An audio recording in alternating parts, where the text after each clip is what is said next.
ಈ ಆಚಾರ್ಯ ಶ್ರೀ ಕುಂದಕುಂದಾಚಾರ್ಯರು ಸಮಯಸಾರ ಮಹಾಶಾಸ್ತ್ರದ ಕರ್ತೃ ಕರ್ಮ ಅಧಿಕಾರದ ಗಾಥಾ ಸಂಖ್ಯೆ 116, 117, 118, 119, 120 ಈ 5 ಗಾಥೆಗಳನ್ನು ಒಟ್ಟಿಗೆ ಹೇಳಲಿದ್ದಾರೆ.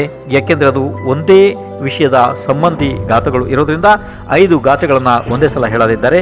ಕೇಳಿರಿ.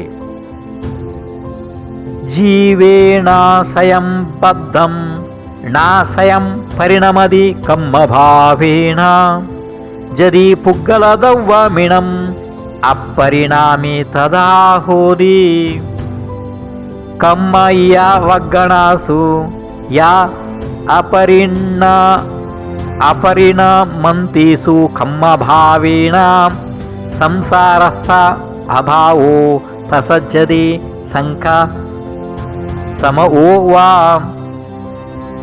ಜೀವೋ ಪರಿಣಾಮಯದಿ ಪೊಗ್ಗಲಧವ್ವಾಣಿ ಕಮ್ಮಭಾವೇಣ ತೇ ಸ್ವಯಂ ಪರಿಣಮಂತಿ ಕಹಂ ನ ಪರಿಣಾಮ ಯದಿ ಚೇದಾ ಅಹ ಸ್ವಯಮೇವ ಹಿ ಪರಿಣಮದಿ ಕಮ್ಮಭಾವೇಣ ಪೊಗ್ಗಲಂ ಧವ್ವಂ ಜೀವೋ ಪರಿಣಾಮಯದಿ ಕಮ್ಮಂ ಕಮತ್ತಮಿದಿ ಮಿಚ್ಛಾಂ ನಿಯಮ ಕಮ್ಮ ಪರಿಣಧಂ ಕಮ್ಮಂ ಚ ಯಾ ಹೋದಿ ಪೊಗ್ಗಲಂ ಧವ್ವಂ ತಹ ತಂ ನಾನಾವರಣ ಈ ಪರಿಣದಂ ಮುಣಸು ತಚ್ಚೇವಾಂ. ಈಗ ಈ 5 ಗಾಥೆಗಳ ಅರ್ಥಗಳನ್ನು ಹೇಳುತ್ತಾರೆ. ಕೇಳಿರಿ. ಪುದ್ಗಲ ದ್ರವ್ಯವು ಜೀವದಲ್ಲಿ ತಾನಾಗಿ ಕಟ್ಟುವುದಿಲ್ಲ ಮತ್ತು ಕರ್ಮ ರೂಪದಿಂದ ತಾನಾಗಿ ಪರಿಣಮನವಾಗುವುದಿಲ್ಲ. ಹೀಗೆ ಮನ್ನಿಸಿದರೆ ಈ ಪುದ್ಗಲ ದ್ರವ್ಯವು ಅಪರಿಣಾಮಿ ಆಗುತ್ತದೆ ಅಥವಾ ಕರ್ಮ ವರ್ಗಣಗಳೇ ಸ್ವಯಂ ಕರ್ಮ ಅಭಾವದಿಂದ ಪರಿಣಮಿಸುವುದಿಲ್ಲವೆಂದು ಮನ್ನಿಸಬೇಕು.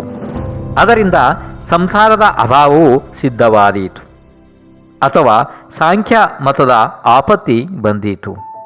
ಜೀವವೇ ಪುದ್ಗಲ ಕರ್ಮ ರೂಪದಿಂದ ಪರಿಣಮನ ಮಾಡಿಸುತ್ತದೆ ಎಂದು ಸ್ವೀಕರಿಸಿದರೆ ಆ ಪುದ್ಗಲ ದ್ರವ್ಯವು ಸ್ವತಃ ಅಪರಿಣಾಮಿ ಇದ್ದಾಗ ಅವುಗಳನ್ನು ಆತ್ಮನು ಹೇಗೆ ಪರಿಣಮಿಸುತ್ತಾನೆ?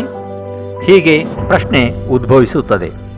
ಅಥವಾ ಪುದ್ಗಲ ದ್ರವ್ಯವು ಸ್ವತಃವೇ ಕರ್ಮಭಾವದಿಂದ ಪರಿಣಮಿಸುತ್ತದೆ. ಹೀಗೆ ಮನ್ನಿಸಿದರೆ ಜೀವವು ಕರ್ಮಭಾವದಿಂದ ಕರ್ಮರೂಪ ಪುದ್ಗಲಕ್ಕೆ ಪರಿಣಮಿಸುತ್ತಾನೆ. ಹೀಗೆ ಹೇಳುವುದು ಅಸತ್ಯವಾಗುತ್ತದೆ. ಆದ್ದರಿಂದ ಸಿದ್ಧವಾಯಿತು ಏನೆಂದರೆ ಪುದ್ಗಲ ದ್ರವ್ಯವು ಕರ್ಮರೂಪ ಪರಿಣತವಾಗಿ ನಿಯಮದಿಂದಲೇ ಕರ್ಮರೂಪ ಆಗುತ್ತದೆ.